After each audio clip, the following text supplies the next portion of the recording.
He is known by many names: the Darkest Knight, Batmanhattan, and the Bat Who Laughs. He is one of the strongest in the multiverse, defeated the mother god of DC, and is the ultimate prep time Batman from the dark multiverse. But how exactly did he reach his end? How exactly did he die? And who exactly killed the Bat Who Laughs? A whole last 85 people said that TDK died intentionally. I made a short a while back about this specific thing, and the comment section was rather disturbing. Apparently, nobody remembers the exact details of Batmanhattan's demise, and today we find out. What's up, guys? It's me, LumosTheromax, and I'm excited to finally address the death and defeat of the Bat Who Laughs. As always, be sure to like and subscribe to my YouTube channel, as most of you moochers aren't even subscribed, and hit that notification bell to get my content directly into your YouTube feed daily. Also, consider becoming a member of the Theromax Corps on the channel, which brings me to today's guest, an OG Theromax Corps member, WallyWest.exe. What's up, dude? Hey, yo, what's up, everyone? It's your boy, Wally West, back at it for another cancerous topic.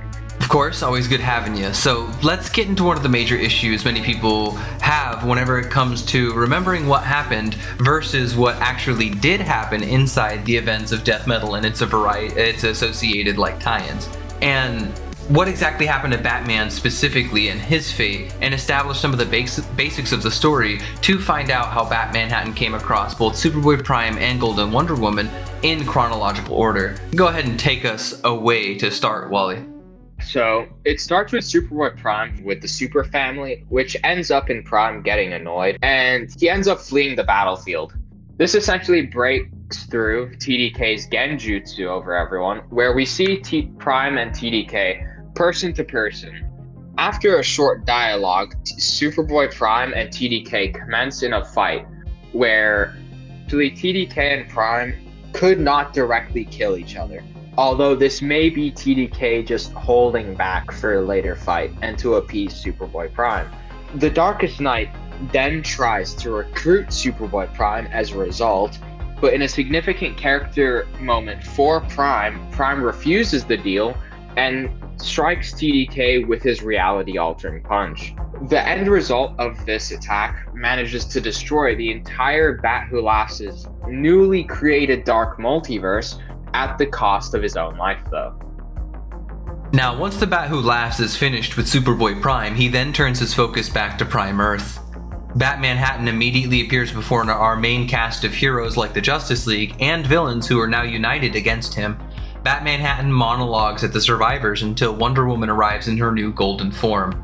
In a titanic battle that throws both Wonder Woman and Batmanhattan to the dawn of time, Batmanhattan still attempts to take any powers he possibly can from Wonder Woman.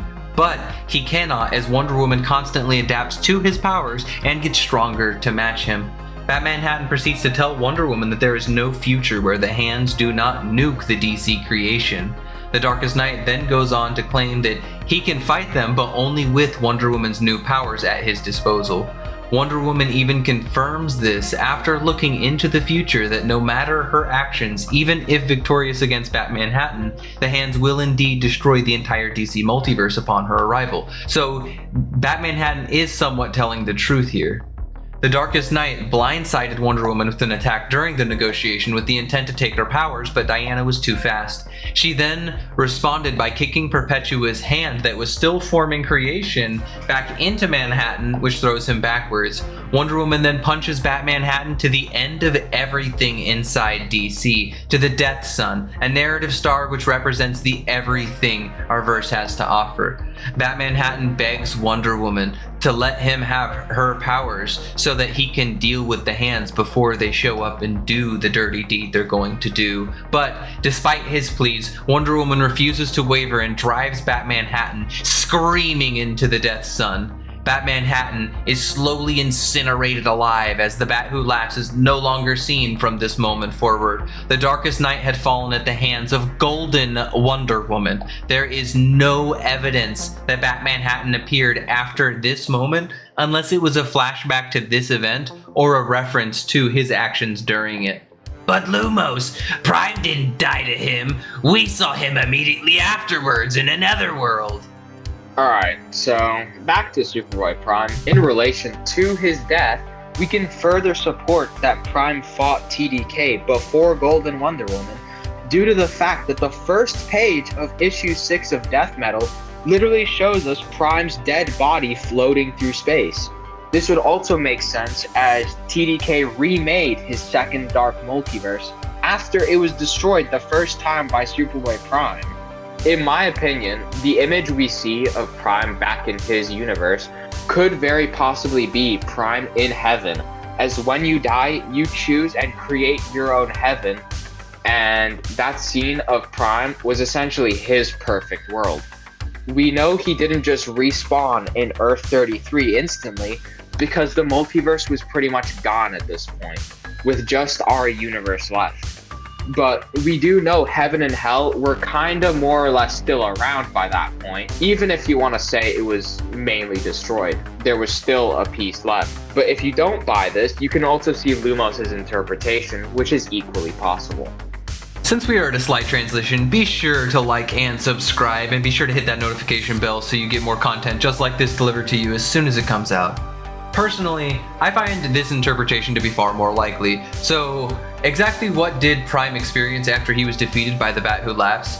Well, once the hands or the judges of the source reset the multiverse, most of the heroes basically wound up where they were before the events that broke the multiverse happened, and it would make sense to me that Prime is most likely just experiencing being reverted back to that version of Earth 33 and the newer iteration of the multiverse. Since we see Prime's body after the issue of encountering Batmanhattan, it's clear he did not return to Earth 33 in the current moment. As Wally said, it was entirely gone, as with the rest of the multiverse. Either one of these are wildly interpretive, but I believe that this is the most probable and believable interpretation until we get some more confirmation. No matter how you look at it, Superboy Prime did not kill Batmanhattan. So all you crazies in my comment section are making yourselves look mad crazy whenever you keep typing those things up in my comment section. Yeah, and last but not least, let's cover the idea that the Batman Who Laughs lost on purpose in the fight with Golden Wonder Woman. Oh god, almost. So why would TDK intentionally hold back to the point where he ended up dying and losing everything he wanted? I don't know, like, this, because, like, you'd have to tell me TDK was fine losing his plan of killing the hands and creating a multiverse that would destroy all others until he is the supreme and only being left in the entire Omniverse for, like, shits and giggles. Like, it doesn't make sense. At most, you could argue he was holding back up till the point that they reached the beginning of creation, because the moment Wonder Woman slams him with Perpetua's hand, she starts getting truth amps and punching him through time to the Death Sun. It even states she was punching him so hard and getting stronger and stronger that he was growing weaker and weaker and becoming more afraid of her. But wait, Wally, he said he could kill the hands, but Wonder Woman can't. Like, okay, nerds. This same TDK couldn't break free from and save herself from Wonder Woman. So it would just upscale Wonder Woman due to being above the 5 hands who roll up to fight him too. And if you want to stay, like, where she had the power to beat Perpetua but was doubtful so she lost, the same shit here. Even if you don't want to use logic and facts, we can simply make a simple, like, scaling chain. TDK outscales the 5 hands. Wonder Woman overpowered and frightened this TDK. Mathematically, Wonder Woman should be stronger than TDK. I think it's painful to consider the idea of the ultimate prep time Batman having lost on purpose.